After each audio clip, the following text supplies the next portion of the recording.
Soat 22:45 ni ko'rsatmoqda. Farg'ona osmonidagi Boeing avialayneri ohista Farg'ona xalqaro aeroportiga qo'ndi.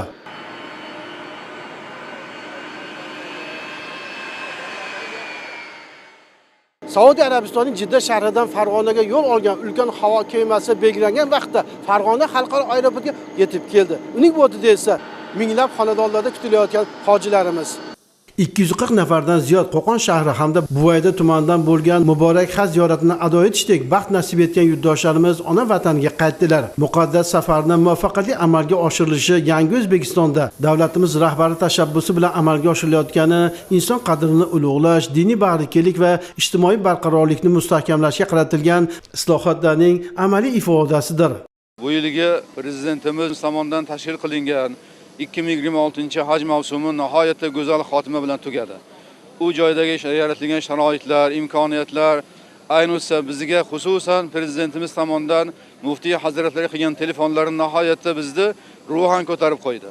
Muzdalifalarda, Arafotlarda muftiy hazratlar tomonidan 15 mingdan ziyoda hojilar qo'l ko'tarib, yurtimiz tinchligi, farovonligi, osmonimiz musaffo bo'lishligi uchun juda ko'p duolar qilindi. Xususan prezidentimiz shaxsan o'zlariga ham alohida duolar qilindi. Qilayotgan bu xayrli ishlarga Alloh o'zi mu'in madadkor yordamchi bo'lgan bo'lsin. Nihoyatda xursandmiz. Kayfiyatlarimiz a'lo. Sharoitlar endi 100 dan ham oshiq. Shunaqa yaxshi hamma narsa. Uyimizda qanday bo'lgan bo'lsak, undan-da ziyoda bo'ldik. Uyimizdan ham yaxshi. Kutmaganimizdan ham ortig'ini ko'rdik. Haqiqatan nihoyatda zo'r. Shunday sharoitlarni yaratib bergan yurtboshimizga Allohim shunday kuch-quvvat bersin, sog'lik bersin. Bundan ham ziyoda bo'lsinlar. Ziyoratchilar viloyat hokimligi vakillari, diniy soha mutasaddilari hamda ularning oila a'zolari va yaqinlari tomonidan kutib olindi. Yuzlarda nur yog'ilayotgan farg'onalik hojilar bilan suhbatlashamiz. Kayfiyatlari a'lo, tinchligi shukronalik aytishyapti.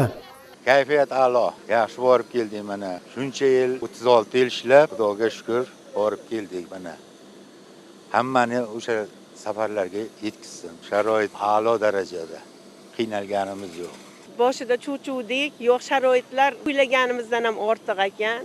Qiynalmay deb ibodatlarni amalga oshirdik. Prezidentimizga rahmat, illi boshlarga rahmat. Bizni chiroyli qilib olib kelishdi. Katta rahmat, hammaga minnatdorchilik bildiramiz. Viloyat ishchi guruhi va aeroport ma'muriyati tomonidan hojilarni kutib olish bilan bog'liq tadbirlarga yuqori saviyada tayyorgarlik ko'rildi. Hujjatlari qisqa fursatlarda rasmiylashtirildi. Maxsus avtomashinalarga olib chiqib joylashishlarida ko'maklar ko'rsatildi. Avvaldan tayyorlangan avtobuslarda yo'l harakati xavfsizligi boshqarmasi inspektorlari ko'magida uylarga jo'nab ketdilar. Eslatib o'tamiz, farg'onalik hojilarning Saudiya Arabistonidan qaytishlari belgilangan reja asosida davom etmoqda.